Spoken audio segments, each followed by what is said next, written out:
ఈరోజు క్రిస్పీగా ఎగ్ దోశ ఎలా వేసుకోవాలో చూపిస్తాను. ఇప్పుడు దోశ వేసుకున్నాక కొద్దిగా ఆయిల్ వేసుకోవాలి మీద. ఇప్పుడు స్టవ్ చిన్నగా పెట్టుకొని ఎగ్ పలగొట్టి దోశ మీద వేయాలి.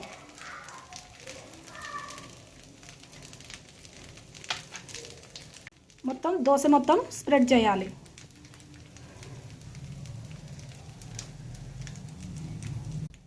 లైట్గా కారం వేసుకోవాలి.